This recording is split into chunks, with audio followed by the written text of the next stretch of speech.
844. The care regulator for England has told you and yours it's taking very seriously reports that vulnerable people in residential homes have been victims of revenge evictions. Last week we reported on new research which found that nearly 6,000 people had been given notices to leave care homes in England last year. That is 1 in every 70 residents. The figures came through a Freedom of Information request to the Care Quality Commission from King's College London. Mike Padgham is the Managing Director of St Cecilia's Care Group. He owns 5 care homes in North Yorkshire. And Helen Wildbohr is Director of the Residents and Relatives Association. It's a charity that campaigns for older people in care homes. Welcome to you both. Helen, if I could start with you. Since our story last week, I know that you have met with the regulator, the Care Quality Commission, to discuss what could be done to try to stop revenge evictions. Tell me how you got on. Yeah, thanks for having us back on to talk about this.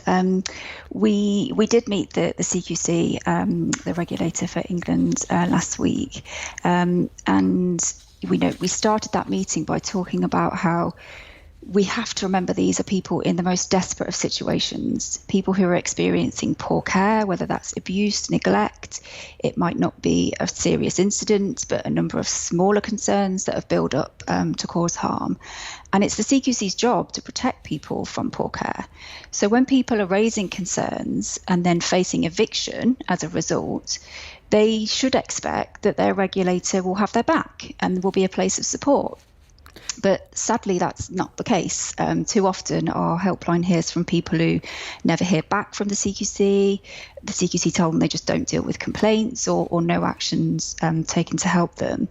And CQC's inaction on this has created a hole where people tell us they feel bereft, they feel powerless, and the CQC are leaving people to fight their own battles for what are basic rights, a basic level of care that we should all expect.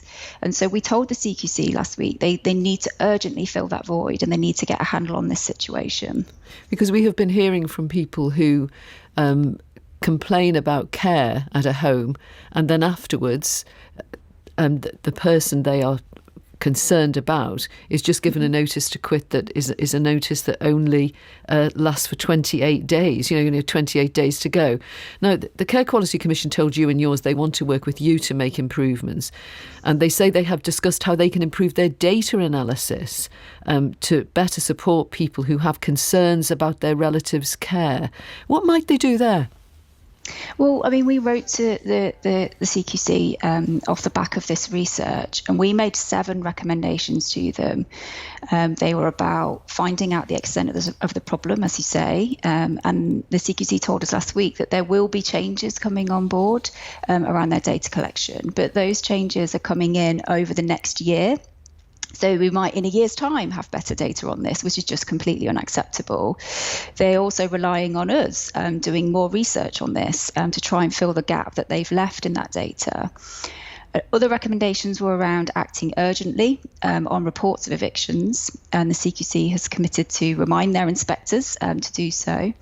CQC's own audit recently found that they must do more when people raise concerns with them, and then they're not doing enough to support people.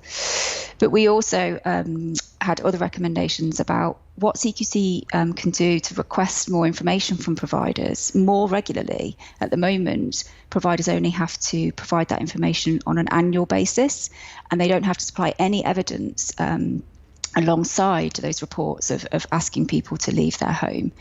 And CQC, I'm afraid there's no urgency from the CQC on this.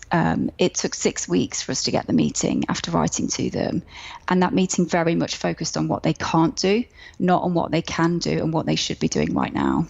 Mike Padgham, you run a chain of 5 care homes. Do you accept it's tempting for some care home owners to just use an eviction notice if someone is complaining about the quality of care? I think sadly, good afternoon, Winifred.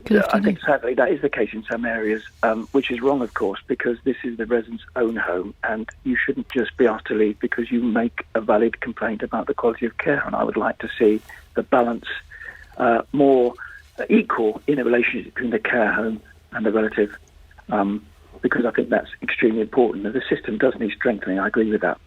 Let me bring Bernadette into the discussion. She's one of several listeners who got in touch after hearing our report last week. Her mum is 93 and she was given 28 days notice to leave a care home last month. Her mother has Parkinson's disease. She's been living in that care home for 4 years. Bernadette, tell us what led to this home serving notice on your mum, telling her that she must go. Well, I think what led to it was that at the end of January, I made a complaint to the home about my mother's care. As you mentioned, she's 93, she's very frail with Parkinson's, and in January she became very unwell with a chest infection. During that time, I was going in more regularly, and I was concerned about the lack of staff within the care home. There had been problems, I think, there since about November of last year, and it became clear that there really wasn't management present, and that the care staff, although they were very nice and helpful, they were in insufficient numbers. They didn't have any leadership. And in one particular week when my mother was very poorly, I just thought, I cannot in all conscience let this go without a written complaint.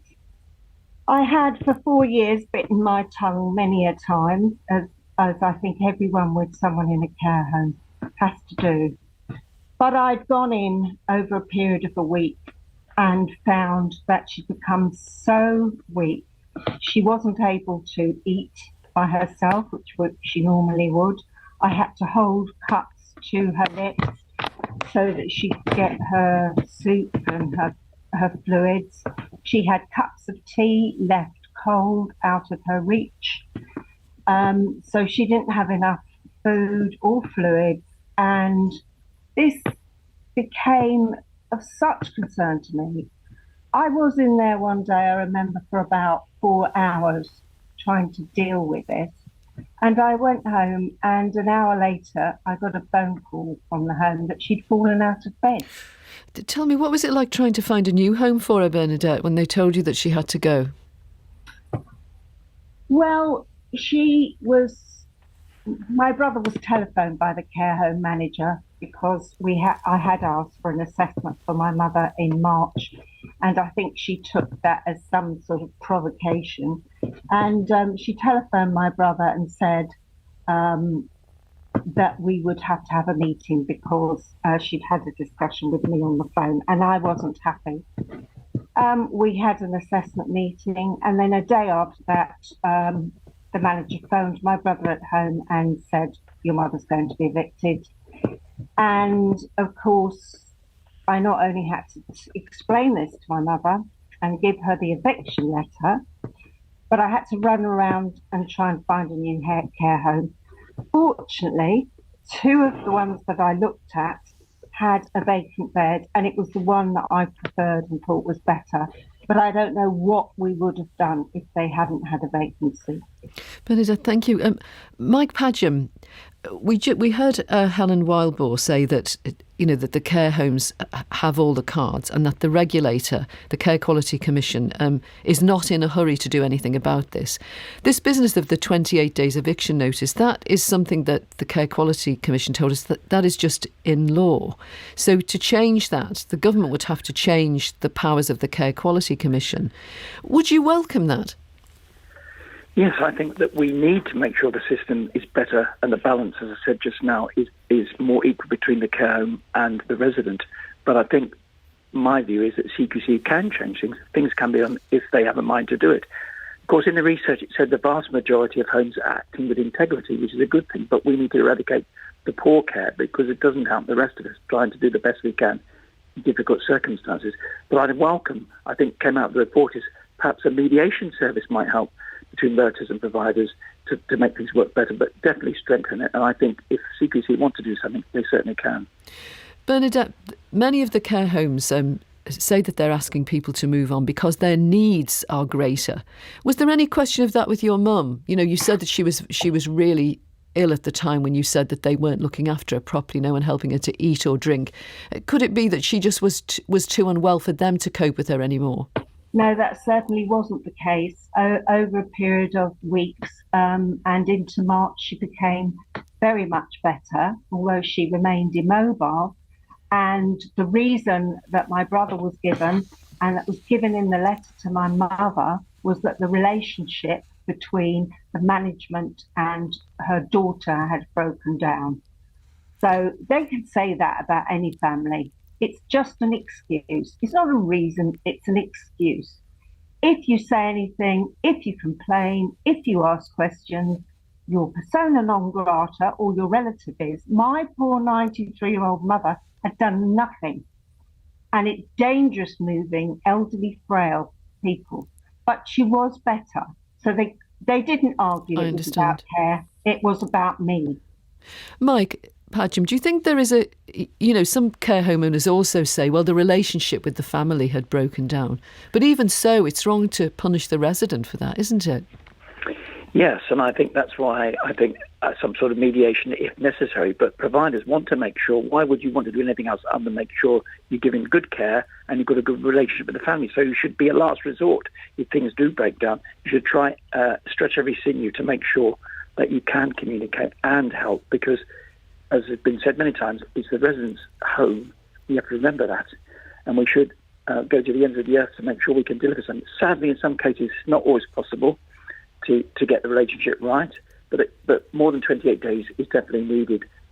People need to be given the time to find the right place, of course, as long as the care is determined is right for everybody and can be given safely, because sometimes people's circumstances do change and they need more specialist care. So it's a very fine balance to get, but fundamentally the residents' rights need to be protected.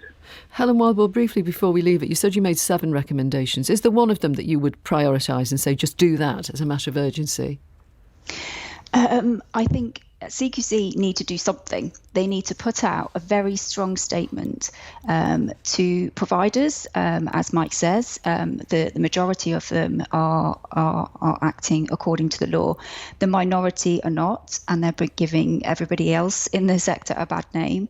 CQC needs to put out a very strong statement to those providers that they are on this and that they will take action against inappropriate evictions. Helen Wildbourne, Mike Padgham, Bernadette, thank you. We contacted the Department for Health and Social Care to ask if they're considering bringing in any new law to protect care home residents. They didn't respond to that, but they told us that they think no one should be unfairly evicted. And clauses about evictions, they said, should be clearly set out in contracts that residents sign on entering care homes. You're listening to You and Yours. It's 18 minutes past 12.